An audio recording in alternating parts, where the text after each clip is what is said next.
And now we bring you the second installment of our series on Bangladesh. With the exception of natural gas, the nation doesn't have much in the way of natural resources. It has relied on labor-intensive industries such as farming and clothing manufacturing, as we covered last week, to bring in money. Now, it sees its future in information technology. The government calls the project Digital Bangladesh. I went to see how IT may lead the country to its next stage of development. Daffodil International University in Dhaka is one of the top institutions of higher learning in Bangladesh.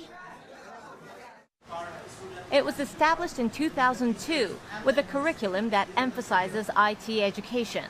The school is dedicated to training computer experts who will, in turn, provide the expertise for the government's digital project. Around 5,000 students are honing their skills here.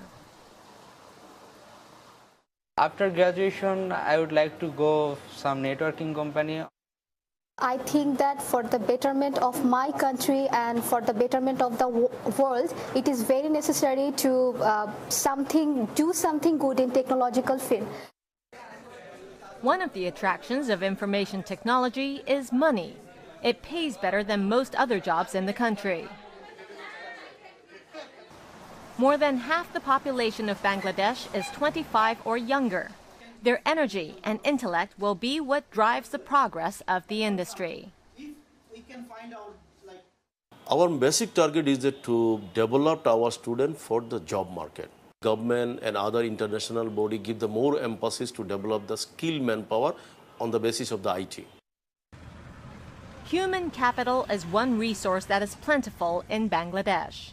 The government hopes to use that attraction to increase investment from overseas. The Kaliakur High-Tech Park is under construction just outside Dhaka. Over 250 acres of land is being devoted to building an infrastructure for the IT industry. The government is approaching firms from around the world to establish a presence in the complex. It also plans to devote space to domestic businesses and universities.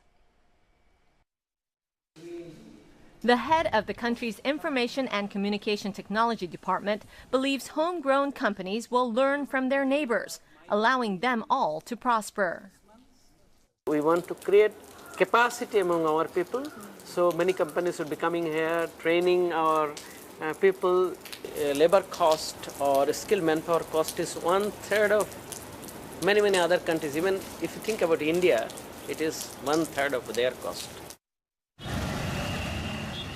Many overseas corporations have already decided Dhaka looks good and are setting up operations. South Korea's Samsung opened a research and development center 3 years ago. Microsoft and others are among the organizations seeking the services of the country's IT engineers. A Japanese consulting firm recently started a training course for engineers. The 6-month program is intended to solve the chronic shortage of IT engineers in Japan by expanding the pool to include qualified personnel from Bangladesh. The trainees can also take language lessons so they can communicate smoothly once they've landed jobs in Japan. This is your pen. This is your pen. How do you say?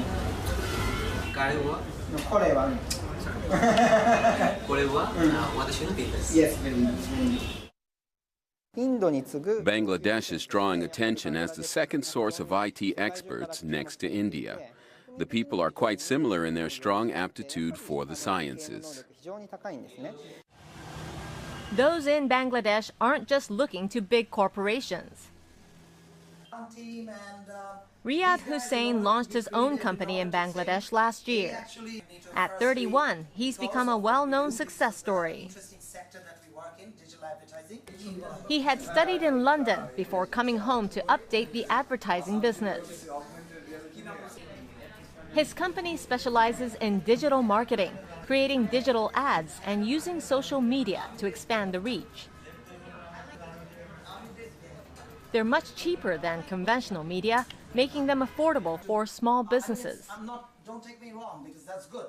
Outsourcing is good. It's good for the industry as well. It's bringing us great revenues. But I think we should, being young entrepreneur, I believe that we should start thinking of the concept of made in Bangladesh. So we should actually be building products instead of doing the back end work for other foreign brands. The average age of the 30 members of his staff is 25. Hussein believes motivating young engineers to be creative is part of his mission and a means for creating future success. He taught us how to support each other, and that's great. I love the work environment here. To start off my career with Magneto Digital would be perfect for my future. One of Hussein's latest interests is not about making money, though. He showed us a project he and his colleagues are working on. It's called Zakat Connect. They put up the project to link people who are in need with those who are willing to help. The name Zakat comes from the Islamic idea of extending aid. This man had been a rickshaw driver, but maneuvering with only one leg had its limits. His story was featured on Zakat Connect. Donations came flowing in for a tea stall to be built for him so he can start his own business.